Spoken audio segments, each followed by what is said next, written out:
All information contained herein is provided solely for educational purposes. It is not intended as a substitute for professional or legal advice. Should you decide to act upon any information contained in this presentation, you do so at your own risk. While the information posted has been verified to the best of our abilities, we cannot guarantee that there are no mistakes or errors. This is the Enviroschool program at the Louisiana Department of Environmental Quality. Today we are presenting Understanding Non-Point Source Pollution. I'm Tamika Priolo, coordinator for Enviroschool, and I will be moderating today. We will be muting everyone except for the speaker. However, just as a precaution, go ahead and keep yourself muted individually as well. If you'd like to ask a question, please use the Q&A option. Type in your questions and we will answer them at the end of the presentation. Slides and a recording of this webinar will be available on the Enviroschool website. There will be a poll at the end of this webinar to provide your feedback so we can improve our sessions. So please complete before logging off. Email any comments, questions, or concerns to enviroschool@la.gov. Our speaker today is Greg Waldron. Greg is an environmental scientist in the LDEQ Non-Point Source Pollution Unit. He has been with the agency since 2008 and has worked in the Non-Point Source program all of those years. He holds a Master's of Science degree in Soil Science from Louisiana State University. Greg, please begin. Hey, thanks, Tamika, and good morning out there to everybody here. Broadcasting live today from KDEQ here, 10th floor of the Galvez building, downtown Baton Rouge.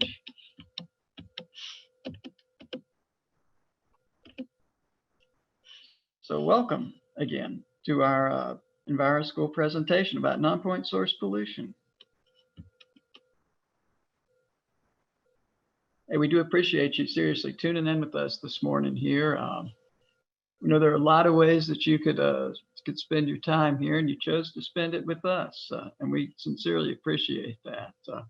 I've been working with Enviroschool, intermittently for a while, and Tamika's been working with them as well, and we've got what we think is a really good program here to front load the public with information. Obviously, last year we started to do this remotely versus traveling around the state at different locations. So we're broadcasting here virtually today. I know in the past we've given this similar presentations before. We've gotten some feedback that some people are familiar with the basics of non-point source pollution, but would like to really get more in depth to it. So I've set this up here today, this presentation, where roughly the first third, slides 1 through 31, we'll cover the basics of non-point source pollution for those who are not as familiar or not familiar at all with the subject. The second part will go into more with respect to what Louisiana Department of Environmental Quality and partners do to prevent non-point source pollution around the state. Okay. First, we'll start with point source pollution. That comes from an identified point, hence the name or location, such as an industrial plant. We've got a very formal definition here that comes from Louisiana Administrative Code, I believe, Title 33, Section 9. Says any discernible, confined, and discrete conveyance, including but not limited to any pipe, ditch, channel, tunnel, conduit, well, discrete fisher, container, rolling stock, concentrated animal feeding operation, landfill, leachate collection system, vessel, or other floating craft from which pollutants are or may be discharged. This term does not include return flows from irrigated agriculture or agricultural stormwater runoff. We'll see that coming up here in just a bit. Point source pollution is regulated, indeed, which means you must have a permit issued the National Pollutant Discharge Elimination System in order to discharge it. Permits is one thing that LDEQ does. In fact, I believe that's one of their core functions here within the state. We administer the state portion of the National Pollutant Discharge Elimination System. kind of divided up into air, water, and soil. I'm sorry, air, water, and waste with respect to our permit sections here. But you can see in this graphic, you've got discharge coming from one specific point, a pipe here in this case. That's point source pollution. So what's non-point source pollution? You can think of it as pollution that does not come from a point source, such as a pipe. In the graphic, you've got non-point sources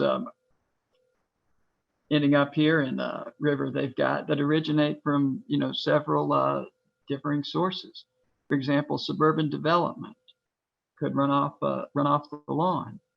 City streets, what might accumulate on the roads, rural homes, perhaps from septic systems there.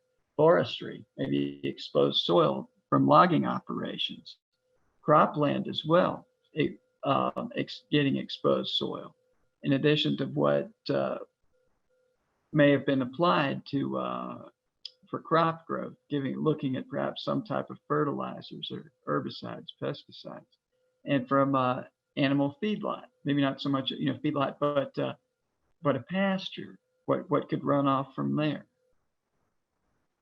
None of these sources here have a particular point source that is regulated.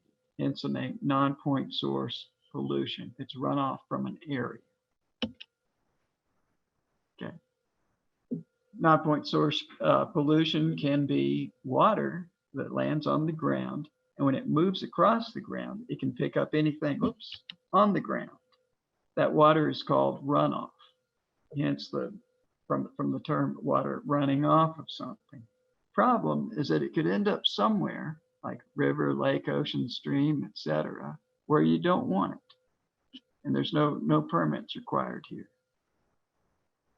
Little graphic shows EPA testing the floodwaters from Hurricane Katrina in 2005. I think you may remember the concerns about the water quality as a result of all the water accumulating in the city, and just imagine what's going to be on the ground. Anything there on the ground, could potentially be washed away.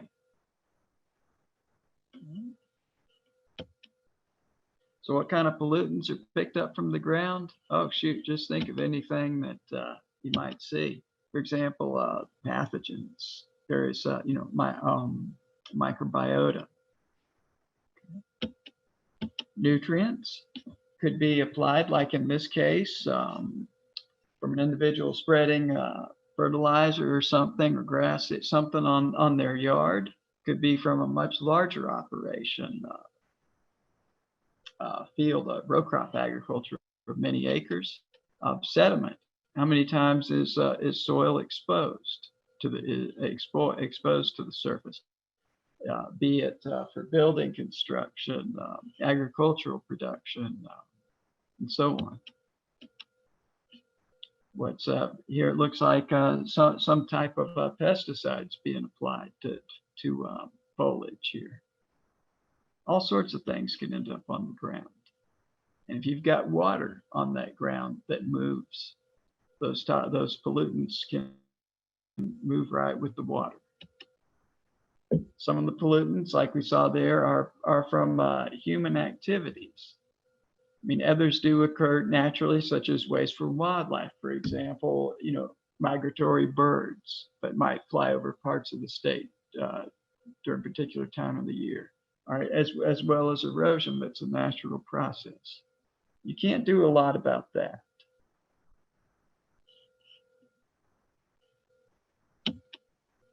For example, farming. Common in most states, around the world. Certainly, it's a big part of the economy here in Louisiana. Fields and crops contribute to a number of things. Nutrients, your commonly added macronutrients added for plant growth. You've got sediment. I mean, you can look and see the exposed soil. You've got you may need to add some type of pesticide depending on the situation, your location. as well as herbicides, to suppress the growth of unwanted plants. Look at what you're putting there on the ground.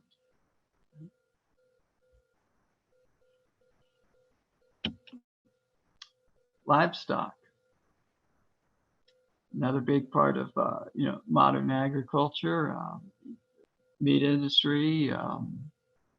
Okay, what you see right there, you've got Babe or Wilbur or Arnold up there in the left-hand corner. He can be kind of messy, and we got the sheep down there in the bottom right hand.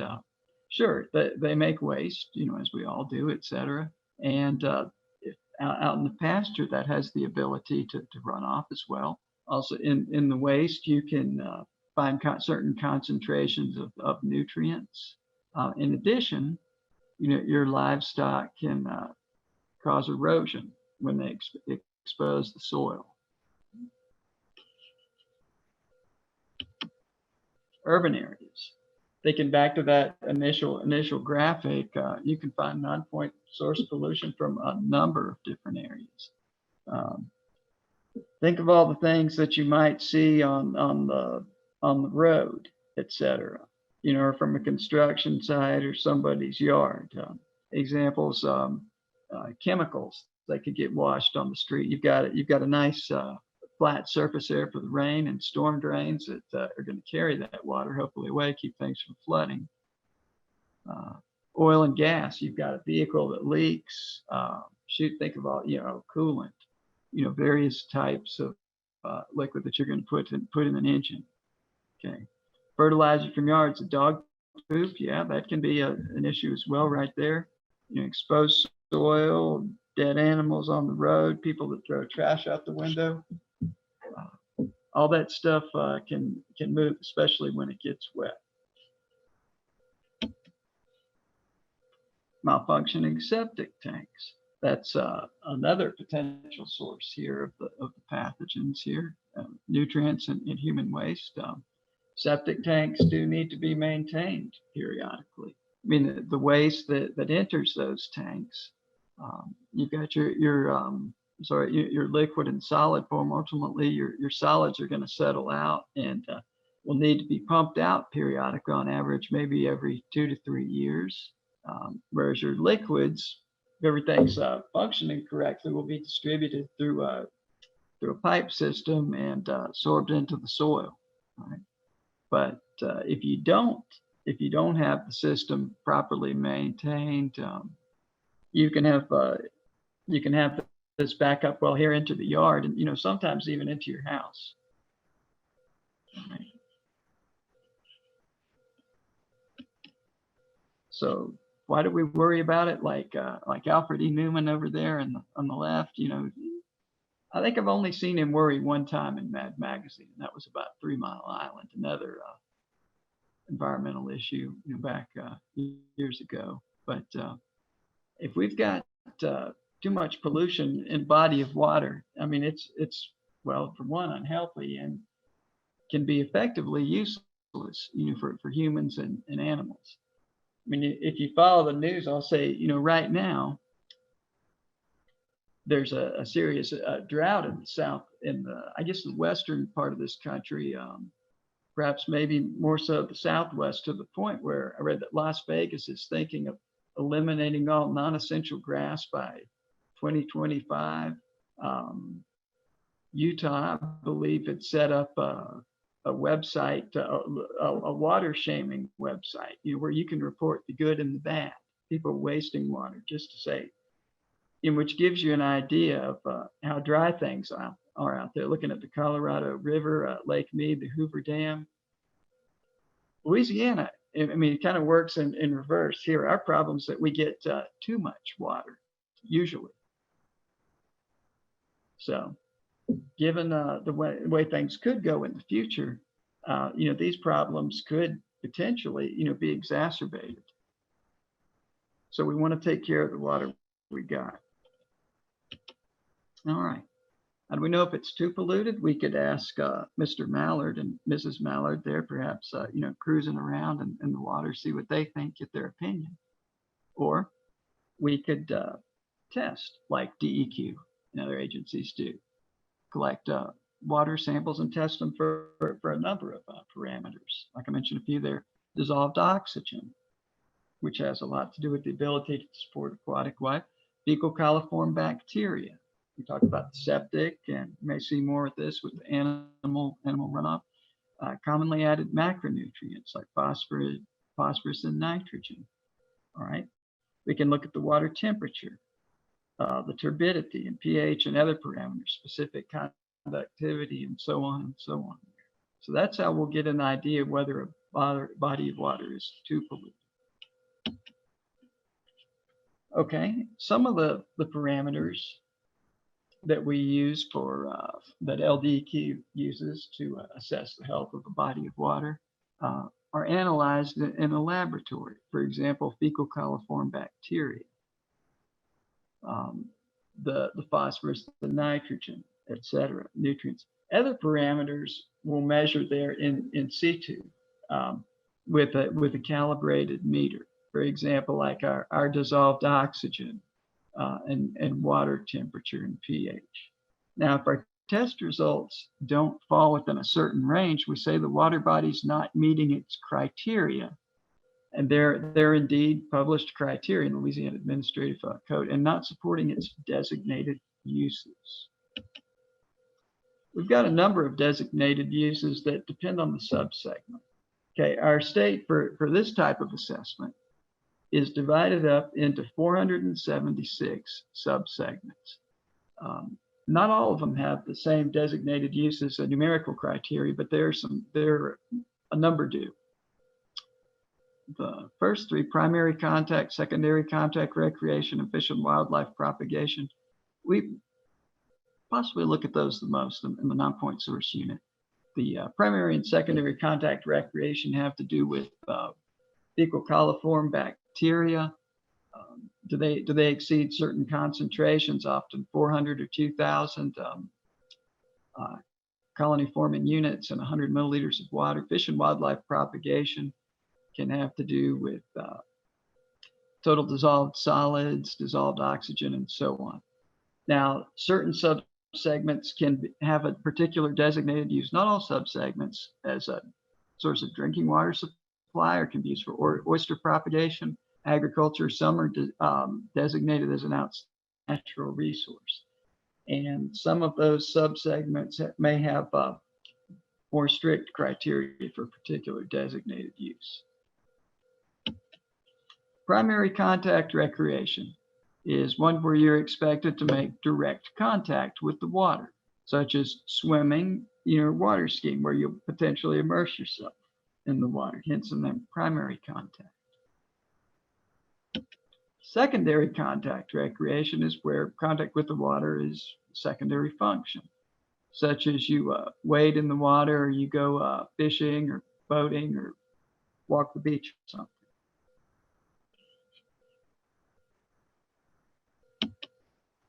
Fish and wildlife propagation.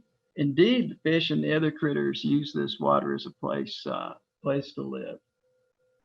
Look at our state, sportsman's paradise.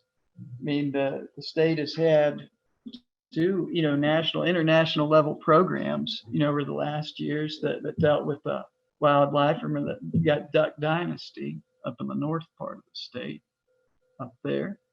And recently, I think the state, we've got the swamp people down in the southern part of the state. After our ducks and our alligators, our whole food chain is up there, right?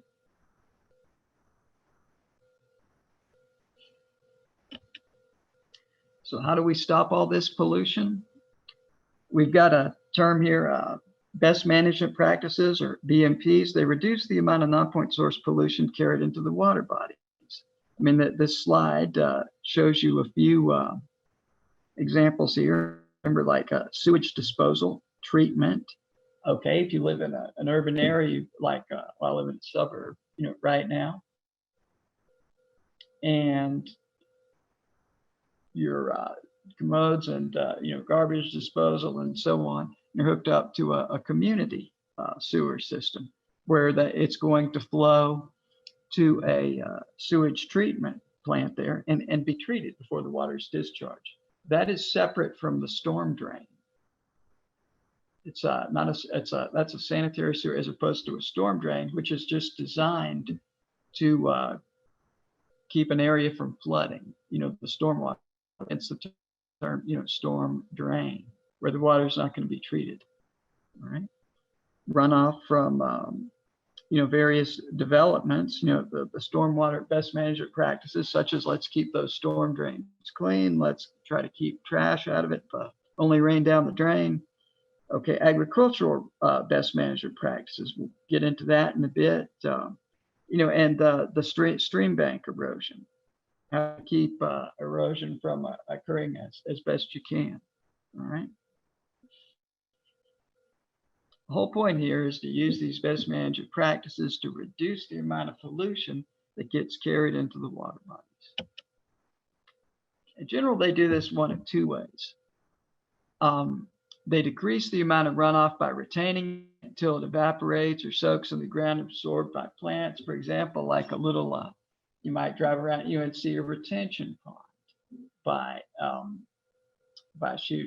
businesses, etc., by the side of the road there.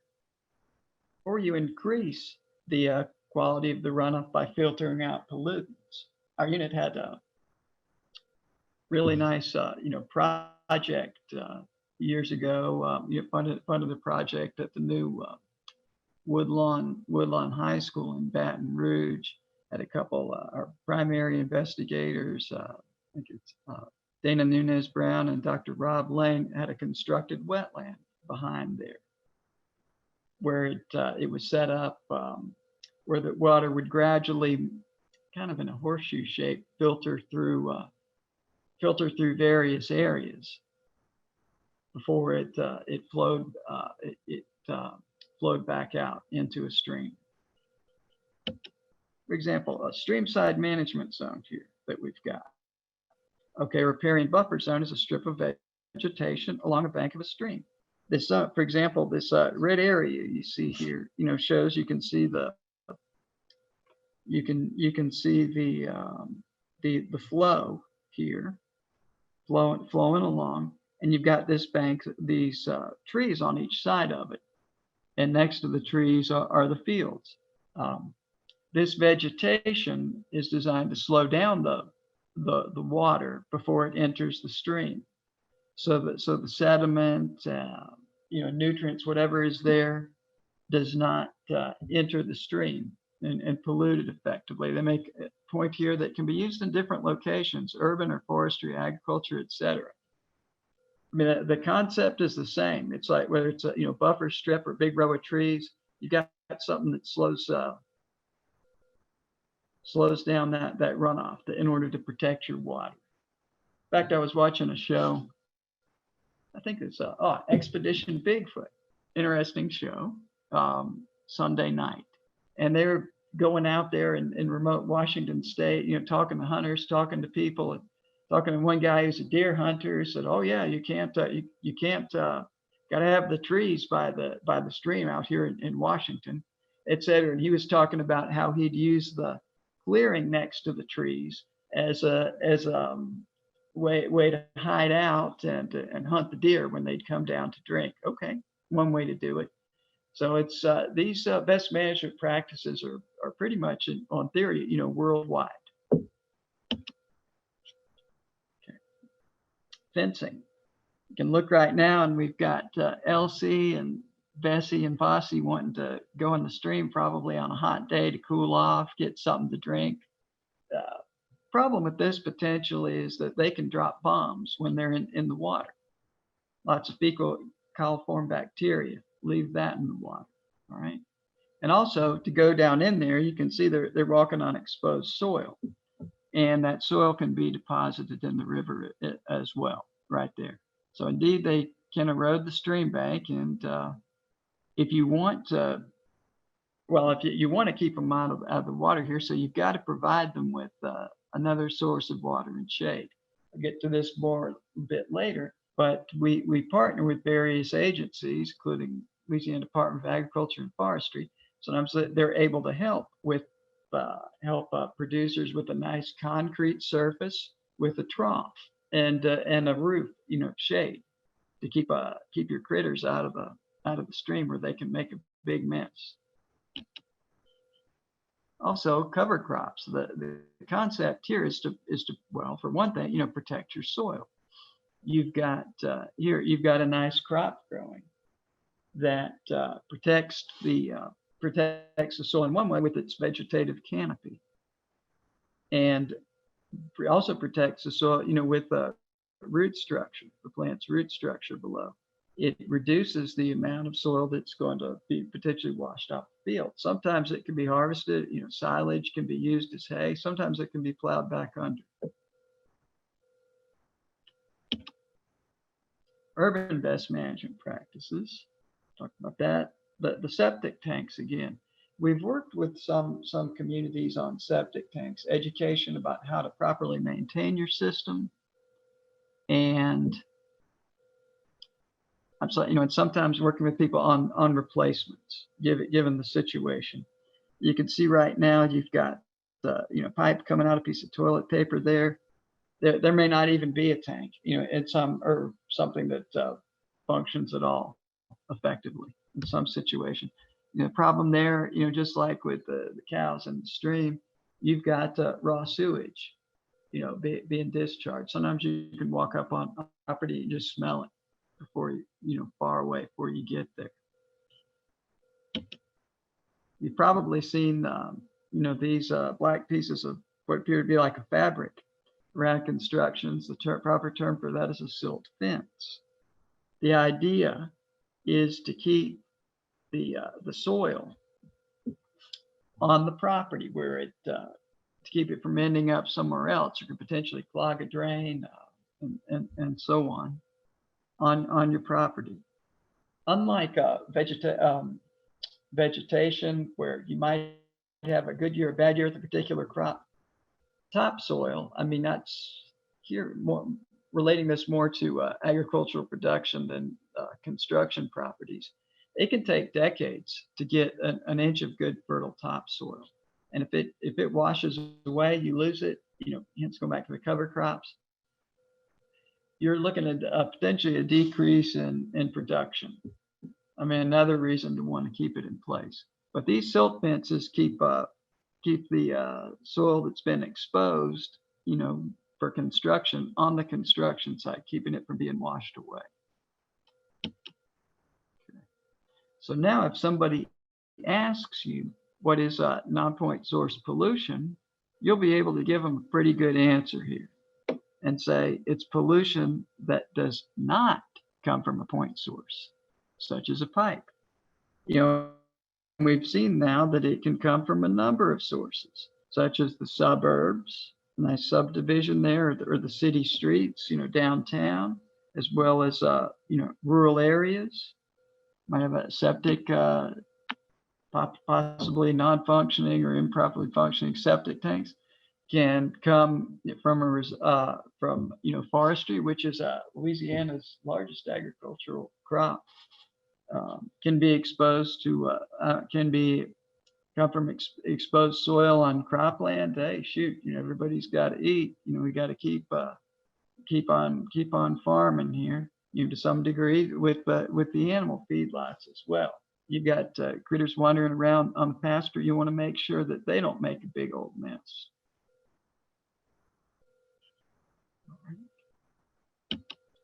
Okay, that's the end of the first part of about the basics of non-point source pollution. And now we're going to get into the second, almost like maybe 2/3 of this presentation, and tell you more about what Louisiana Department of Environmental Quality does with its non-point source pollution program.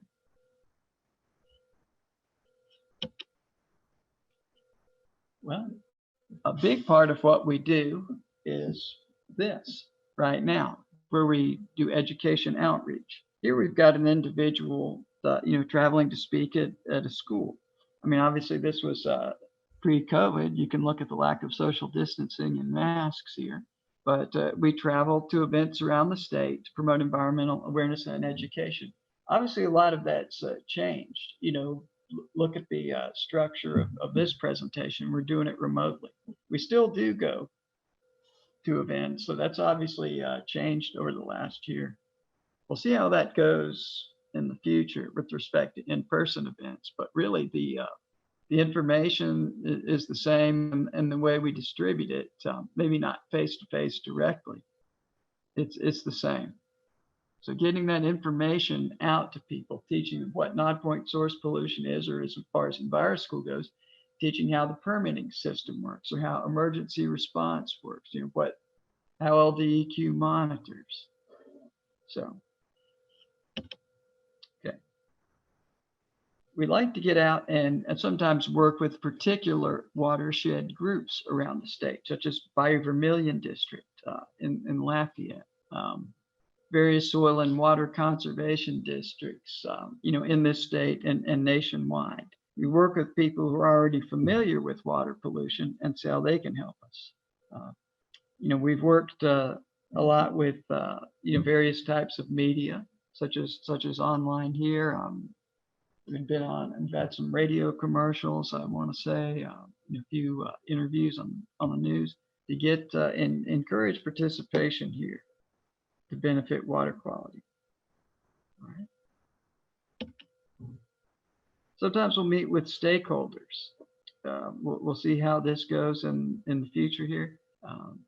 Stakeholders being particular, like landowners in a particular watershed.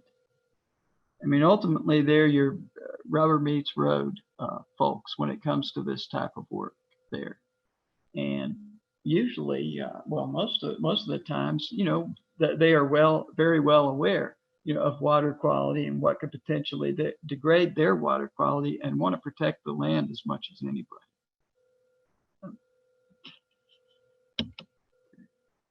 For example, we've worked with the LSU Ag Center's Master Farmer Program. I mean, they help producers not just increase production, but maintain the environment at the same time.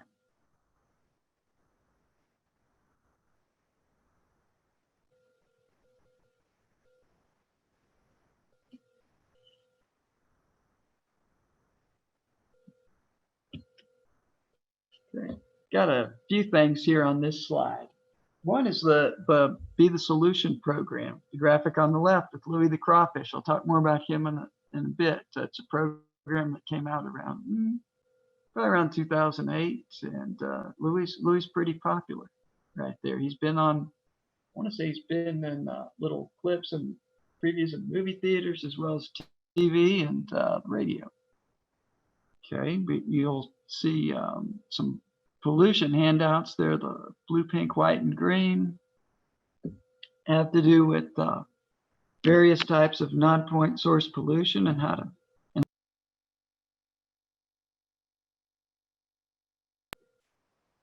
We've got a various number of these handouts printed on paper and electronic copy as well. You can see we've got maintain your home sewage treatment plant, fertilizing lawns, protect the environment, automobile, ATV, boat care.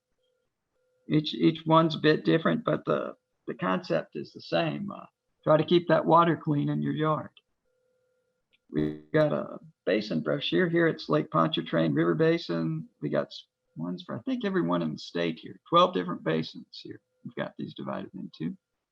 To the right, you'll see some storm drain markers. Sometimes we work with communities and groups to put those down to help keep water clean.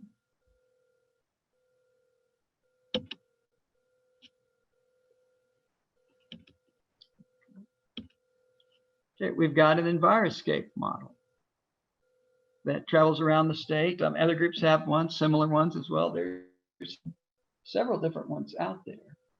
You can find this online. This is the non-point source pollution model. Our demonstrator there on the right is India Ambo, one of the environmental scientists in our unit. And she's showing a group of kids and adults. I think this was probably taken at Louisiana Earth Day, downtown Baton Rouge. Looks like 2013 here. And if you look at that model, she's got a squirt bottle in her left hand, and she's got there are a few things you can see down there that simulate the pollution. And we'll put it on that plastic model, and she'll simulate, and she'll use the squirt bottle to simulate like precipitation. And we'll see that pollution can move. This has been actually as a result of the pandemic. She recorded a demonstration online with a handout. I'm sorry, with a quiz and answer key, where she gets to do this. You can watch this online.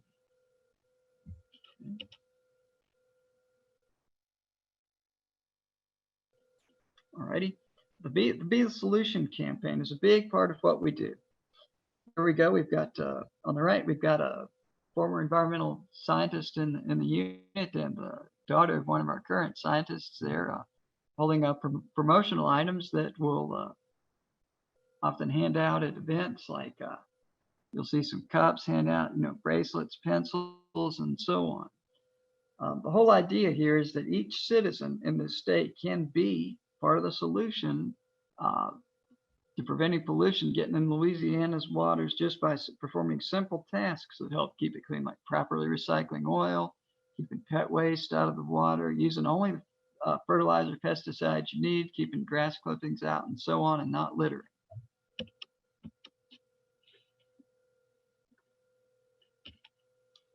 And here's a blow up of the slide that we've got, or rather our poster. We've got a number of these big posters down here at the headquarters here. It's make changes, be the solution.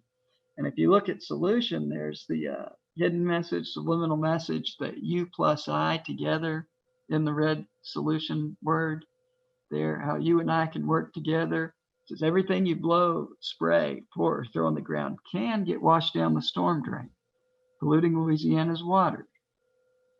Gives you 5 little strategies that you can employ here to help keep the water clean, and that's Louis down there. You may be able to find him online. I think he's still out there on the internet with the commercials.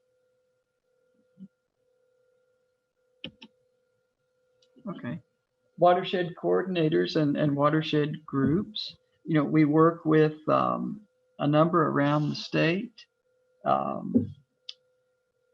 Let's see, we've got a couple active ones. I want to say in like Louisiana Rural Water Association, by Barataria Terrebonne National Estuary Program, Capital RC&D around the state. They facilitate. We've had different groups around the state. More or less try to follow the impaired water bodies and work on those. I mean, they're already set up. They work on a number of things besides water quality, but they help us conduct activities around the state and watersheds to reduce the non-point source pollution. They can help conduct workshops. They do effectively outreach with public on a regular basis. They can help in cleanups. They stay in touch with a lot of the stakeholders in the community. People that live there have a very vested interest in keeping things clean. And sometimes they help us monitor the watersheds. They can give us a statewide presence for our unit in our Baton Rouge. For example, bayou cleanups or water body cleanups, whatever you want to call them. They can help with that type of event. I've participated in a couple here in Baton Rouge and other areas. I just say it's pretty amazing. Sometimes shocking. I mean, you will see that indeed that what I had mentioned when I said that everything that ends up on the ground could potentially get washed away. I mean, it is not a myth. And also the don't littering. For example, I remember picking up out of the water some baseball bats, softballs, tricycle crutches, tackle box, all sorts of things. You can find these bayou cleanups. But nonetheless, those groups may help put them on. You get volunteers. You get you some gloves, trash bag, maybe rubber boots, waders, and then there and get busy, helping keep your watershed clean. Okay.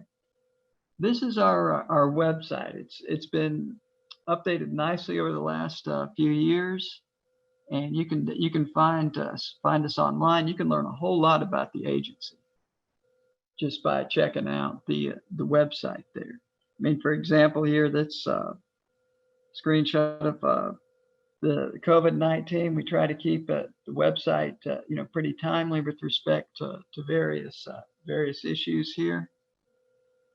You can see how it's divided into different headings. For example, your public records, business, contacts. If you need to report something, you can see how we're divided up in general into various sections, depending on the media, such as the air, the land, and the water, emergency response and radiation, including information about us, our Nonpoint source pollution unit, what we do, and so on, as well as some history there. You can find it out under the water section. You can also use search, which is quite handy on this website if you're looking for information about this program or other programs, anything here. Okay. Clean Water Act was passed, I believe, in 1972, and Section 319 was established, and through amendments in 1987, established the Nonpoint Source Management Program. Hence the term Nonpoint 319 program. That's where it comes from, where states and territories and tribes get grant money that supports wide variety of activities, including technical assistance, financial assistance, education, training, technology transfer, projects, and monitoring to assess the success of specific Nonpoint source implementation projects. You can find a link to this. Got one right here, and look this up online if you're interested. And at the very bottom, I put that in bold for a good reason. I want to emphasize it. This program, what we do here, is voluntary. We have no enforcement or regulatory capacity. We work with people who want to work with us. In Louisiana, and there's a program for all states, territories, tribes, etc. And it's really interesting to see how they differ around the country. It totally depends on what are your sources of pollution. For example, Louisiana, what we do a lot of work with agriculture and communities to we may look at septic systems and so on, is quite different than what I remember Rhode Island's doing years ago, where a big issue was pet waste up there. But it's federally supported by the Clean Water Act, Section 319. We split our funds between ourselves and LDEQ, Louisiana Department of Agriculture and Forestry. We do a lot of the planning, water, you should say, subsegment assessment, the monitoring, water quality collection and inspections, outreach. LDAF, Ag and Forestry, our Ag and Forestry unit, a few folks here based in Baton Rouge, there's some spread around the state, provide the planning and the BMP implementation and the education and outreach. We work together here to restore and protect our state's waters. So I'm going to give you an overview. This isn't a perfect overview. It definitely varies in some cases to how we restore impaired water bodies. We start with and I'll go through each one of these in detail here in a bit. We start by selecting a watershed or subsegment, look at the land use types, agriculture, try to get a feel for the water body itself, study it, initially assess the conditions, work with our partners who we'll get into, check on the progress of best management practices, monitor it over time, and hopefully end up with a significant improvement in water quality and get a success story. All right, step one. We're going to review our integrated report that comes out every 2 years for subsegments. Remember, we got 476 around the state that are impaired for non-point source related reasons. Remember, we go out and monitor, and typically that's done through our surveillance, and like our regional offices. LDEQ has 8 regional offices around the state. Headquarters is in Baton Rouge. Capital Regional Office is in Baton Rouge as well. But we've also got like Northwest in Shreveport, I think Northeast, Monroe, Kisatchie in Pineville, Southwest in Lake Charles, Acadiana in Lafayette, New Orleans office and New Orleans. Got the Lockport down in Houma. Got these spread around. Those are a lot of the folks that are going to go out and collect the ambient data that'll tell us whether these watersheds are impaired, for things like that we can control, like turbidity, fecal coliform, dissolved oxygen, total dissolved solids. All right. Like for example, if we see turbidity, okay, we might be able to approach that through perhaps some type of cover crops, crop, etc. Fecal coliform. Okay, are we looking potentially at septic systems or something else, or could it be maybe something wildlife? Dissolved oxygen. What would be the cause of that? Nutrients getting in the water. Increasing vegetative or algal growth and the consequent decomposition sucking the oxygen out of the water. Perhaps it's TDS from agricultural production through runoff. So we're gonna select the ones that are impaired and go from there. Example, the integrated report. You can find this online. For example, on the far left here, you're going to see the subsegment number. Typically, they are 6 digits, like 01, 01, 01, etc., or 01, 03, 01. The first 2 digits are going to refer to a basin. We got 12 of them, but you'll see in the next column from the left a description, like let's say like 010301 West Atchafalaya Basin floodway from Simmsport to Butte with Rose Bay and Henderson Lake. The type, W, etc. The size here, and that can refer to body of water, can refer to river, lake. Size can be acres, miles, etc. Scanning over, if you can read the PCR, SCR, FWP, like our primary contact, secondary contract, recreation, fish and wildlife propagation. Then the other ones we've looked at, like drinking water source, outstanding natural resource, oyster production, agriculture, etc. Not all water bodies subsegments have the same designated uses, and we can see for what it's impaired. PCR, primary contact, or is it fish and wildlife production? And the cause is fecal coliform, dissolved oxygen, mercury, fecal, in the various categories that have to do with TMDL. That's a separate topic. Total maximum daily load model that's been developed for each subsegment. Anyway, but we're going to look at this report. We're going to look at this report to see what's impaired and for what. Regulations. Okay. Thinking back to that, how do we know if it's too polluted? Well, there are regulations.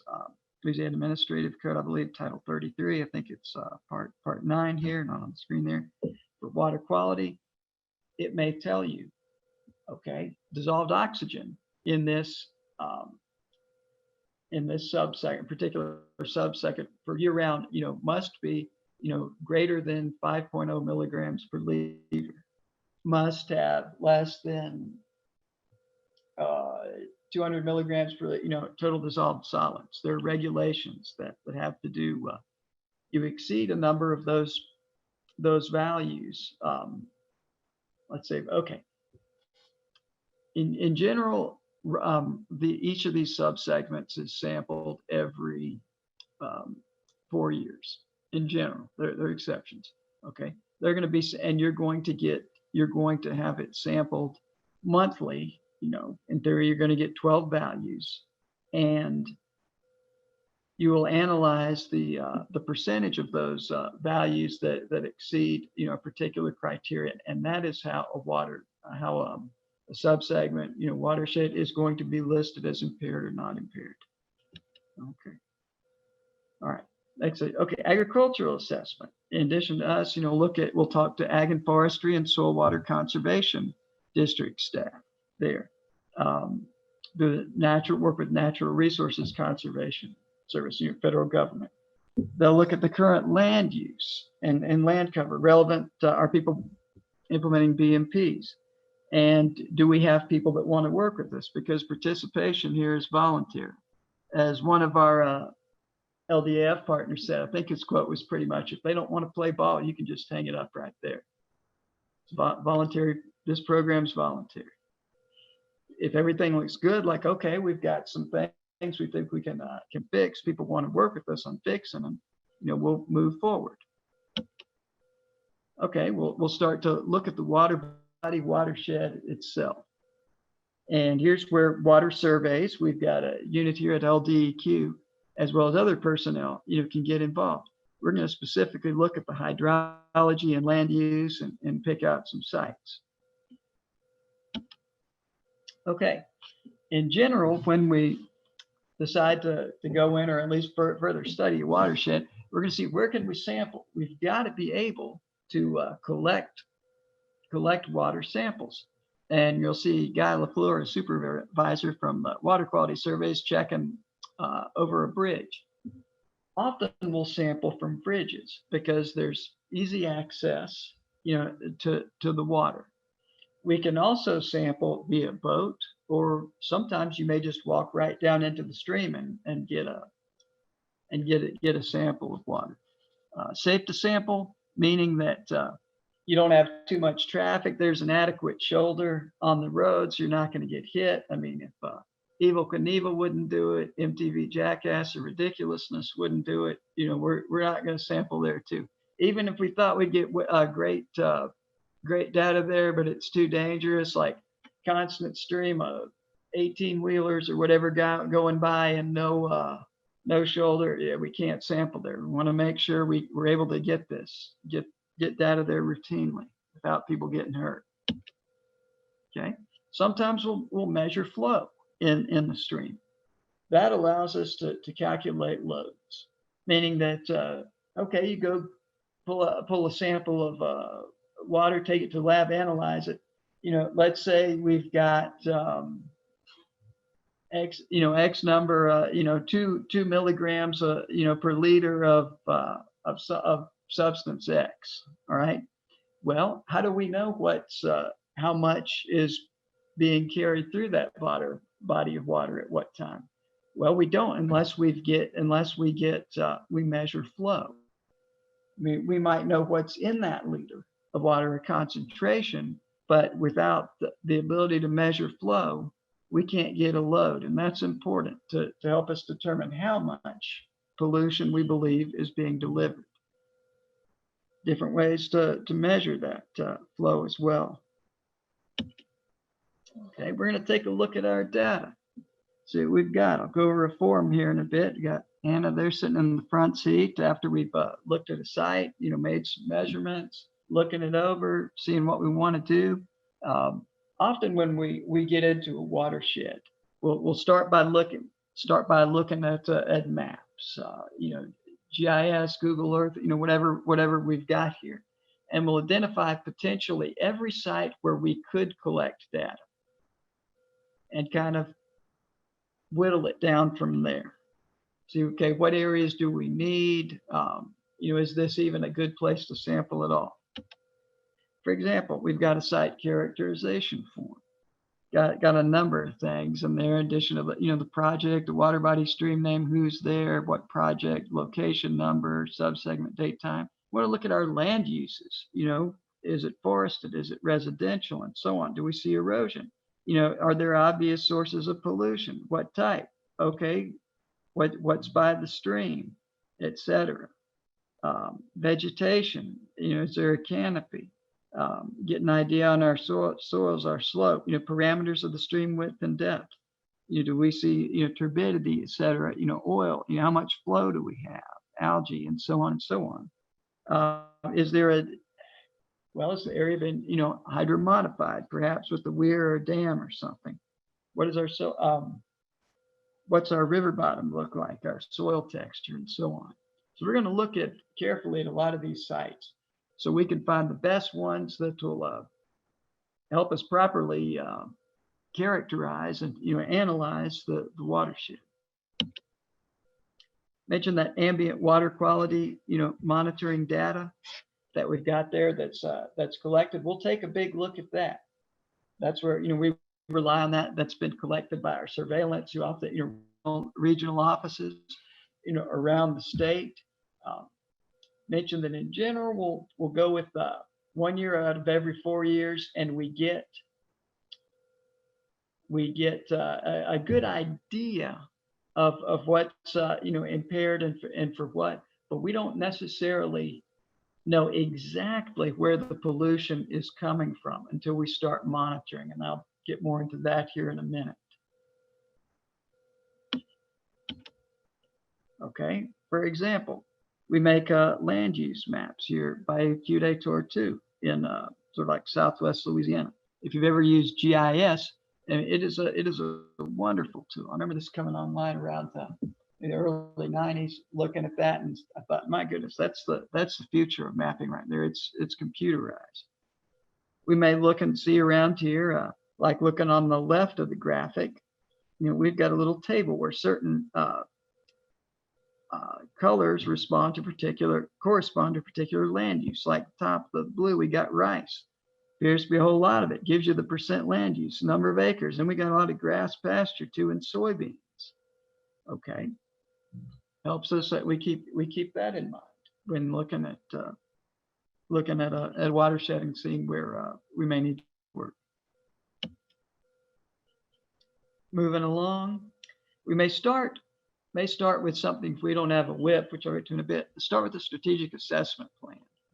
Talks about why we're working in the watershed, for example, by Millette, South Louisiana. What we know about the water body, how we're going to monitor baseline, what if we think we need to do to restore the watershed, restore it to its designated use. And we can use modeling, at least initially and sometimes throughout. For example, ArcSWAT, soil and water assessment tool, not special weapons and tactics. Nothing to do with the police. We have no enforcement regulatory authority here. Interfaces nicely. It's a free program. I think it's developed by NRCS or the federal government or Department of Agriculture that works well with the ArcGIS. And the whole, it was developed, like I said, there to quantify the impact of land management practices. Saying that, okay, it divides your watershed up and it says into various areas. And we say, okay, if we put, at least according to this model, let's put in cover crops here in this area on our soybeans, etc. Would it reduce the pollution? Okay, if so, all right, that's good. If not, let's try something else. Okay, let's say we've got animal agriculture. Let's say if we put in troughs and fencing, would that help reduce, etc. I mean, it's a model. I mean, it's as good as the data put in and the people running it. We use a number of tools here when it comes to this. A big point here gets back to, the old, like it takes a family, it takes a village, whatever. Regardless, it takes a whole lot of people working together to solve a lot of these problems. It's a total team effort. Okay, baseline assessment. All right. In general, this total really depends on the watershed. Let's say we start with around 20-25 sample sites in that watershed, and we'll sample for a year. Now, getting back to that ambient data, that decision to list the watershed is impaired or not is done. It's based on data taken at one site. It's going to tell us whether or not that watershed's impaired. It doesn't necessarily tell you where it's impaired. For example, like if let's say in the Galvez building where I'm sitting, let's say you walked up, on floor number 1, you opened one of the doors, you took a breath of air and say, okay, does it smell good or bad? Okay, 1's good. You walk up to floor number 2, you take a deep breath. Okay, that smells good. Let's say you walk to number 3. Okay, that smells bad. 4 and 5, 6 smell good. 7 smells bad, and the rest are, the rest smell good. You'd say, okay, floors 3 and 7 are impaired. We don't know where they're impaired, but we know that they smell bad, they're impaired. What we're doing here to expand on that ambient data collection, we're actually, I guess rhetorically speaking here, hypothetically, we're going to go into floors 3 and 7 and say, okay, where's the smell originate? What can we do to end it? I'll show you that it'll make more sense here when I get into some maps here, but we're going to start with a number of sites, sample maybe for a year to see where the pollution is and find our critical areas. We work with our stakeholders, landholders, and we try to find our focus area. We do this to help implementation, see where do we need to put BMPs, where are they not important. All right. For example, let's say, look at this graphic we've got here.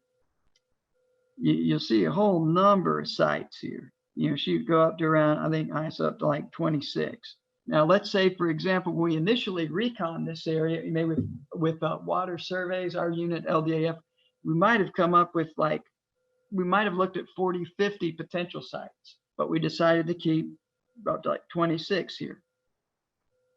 Getting back to that ambient, discussion about the ambient, for example, the decision on whether or not to list it as impaired might just be what is effectively site 1 you see down there at the bottom.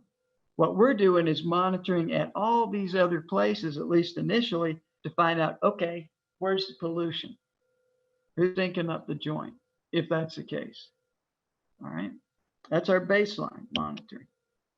So we go out there and we collect those water samples. Again, there's water surveys off the bridge. Okay, you might, like fell on the left, looks like he's got the meter, and the probe, holding the meter and the probe that goes down there.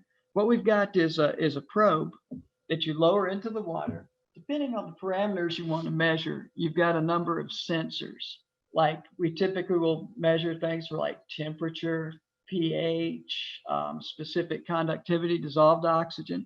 You lower that into water at a specific depth, depending on the what you're trying to, depending on the context, what you're trying to measure. All right, lower that in. You're going to get those numbers displayed up on a screen, and you may record that and you may take a paper copy. I think I've got one of those. Let's see if I've got one of those in there or not. Where you record that data. And I think Derek there on the right may be lowering down a sample collector, where you're going to lower that into the water, lower it in there, submerge it.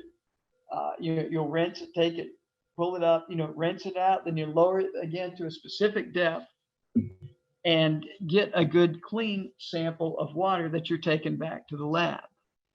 Remember some of those parameters, like, for example, nutrients, total dissolved solids, etc. Turbidity. Some parameters are better, analyzed in a lab. All right. Okay. Safety first. I mentioned that. That's a big part of what we do. We certainly don't want to see anybody get hurt, any of our people, any of the stakeholders, etc. So you can see this is down, with Andrew and Stephen, maybe down in Bitnep and the Homa area there. We've got on, safety vests, and we put up cones, and we're collecting, making measure, across the bridge right there.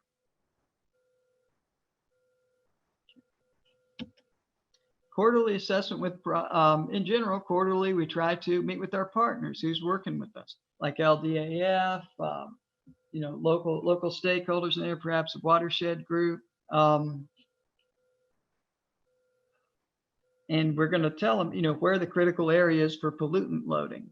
Our action plan we talked about, we want to develop that further into what we call a WIP, or watershed implementation plan. We pass that information on to the stakeholders to help direct their implementation of the BMPs. Okay, so remember we started with, we had all those sites right there, and looking at a GIS map, for example, we've got all those sites, but we've got them color coded. For example, you can look at the number of exceedances like for example, the red, being the highest, so you're working out through the orange, yellow, you go down to the blue, and that may tell us, okay, which sites out of our baseline do we need to keep? Okay, who's making the mess? All right. Watershed implementation plan, we'll develop that, and we're going to put that into the, eventually it's published. It's a public document. You can find this, you can find them online for watersheds, those that have been accepted by EPA. You can find them for a number of states, territories around the country on the EPA website.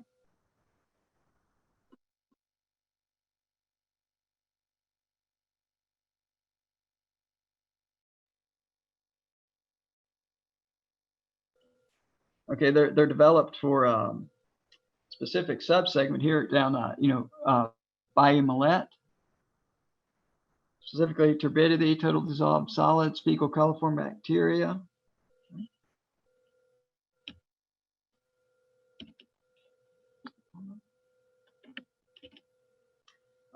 Moving along, BMP implementation. We talked about BMP's best management practices, what they are. If in agricultural situations, you might get into the cover crops, land leveling, perhaps fencing, troughs and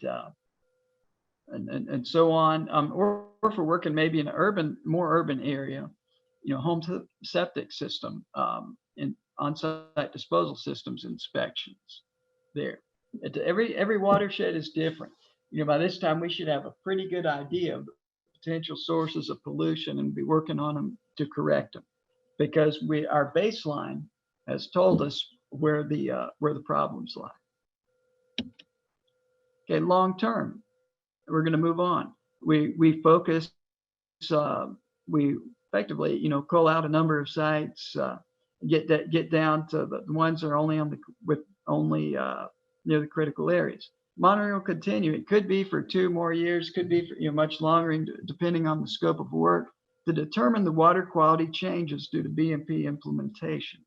Okay, are we seeing changes as a result of the BMPs? We monitor to see exactly, okay, did this cover crop make a difference? Did keeping so-and-so's critters out of the stream, make a difference? Did the sweep of the septic the systems make a difference?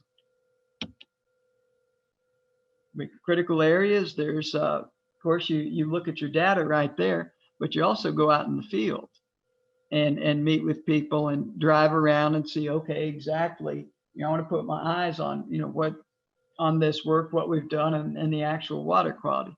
Got a couple folks. We got Randy and Guy from Water Surveys on the left in the brown shirt. Got John Sheehan, our senior scientist there.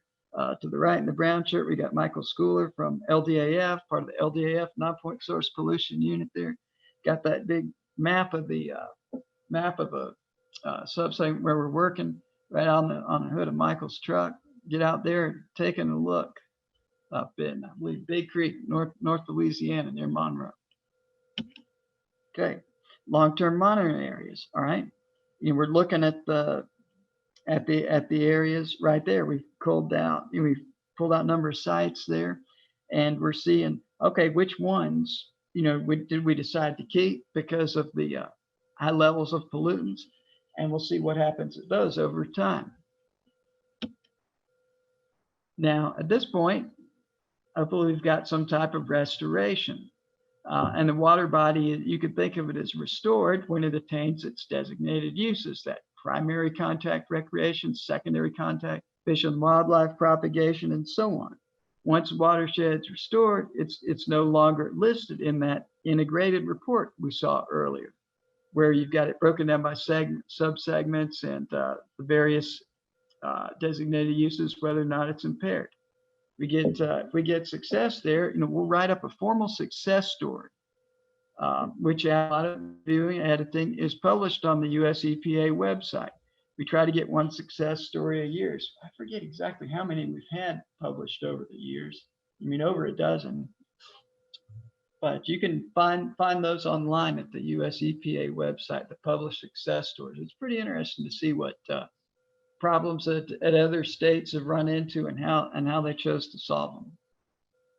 Okay. Annual report. We publish one of these a year. You can find it on our website. Our non-point source pollution program. It looks like our last one, federal fiscal year 2020. Tells you what we've done over the last year for our unit. And right now we're working on a management plan. For example, it's still very much in draft form. We're putting together our non-point source management plan that is written for 5 years. What's upcoming? We try to think, well ahead of what we're going to need to do to continue to restore and protect, our water. Okay, our non-point source production, non-point source pollution unit here. Contact information, got it for myself. I'm at the bottom here, Greg Waldron. I'm an environmental scientist in the unit. At the top, there's Crisalda Adams. She's the manager of this unit and our aquifer evaluation and protection, drinking water protection unit. Similar to what we do, but more below ground, geologists. John Sheehan, who you saw in one of the slides there, is our senior environmental scientist in the unit. Let's see, John's our DCLB. There's myself. Then we've got three other scientists besides myself, and I think you saw a couple of them in this presentation. So you're welcome to email me at gregory.waldron@la.gov if you've got any questions here. Hopefully I've given you a pretty good overview of not just the basics of non-point source pollution, but what our unit does around the state to try to prevent it and protect and restore our water bodies. So I guess now I'll open it up to questions. I don't want to ask any now. You're welcome to ask them later via email. So I guess we'll continue with some questions here, and and we'll move it along to our legal disclaimer slide here. All right, Tamika. All right, thanks, Greg, and thanks for participating, everyone. I hope this information is helpful to you and that you will join us again for an Enviroschool webinar.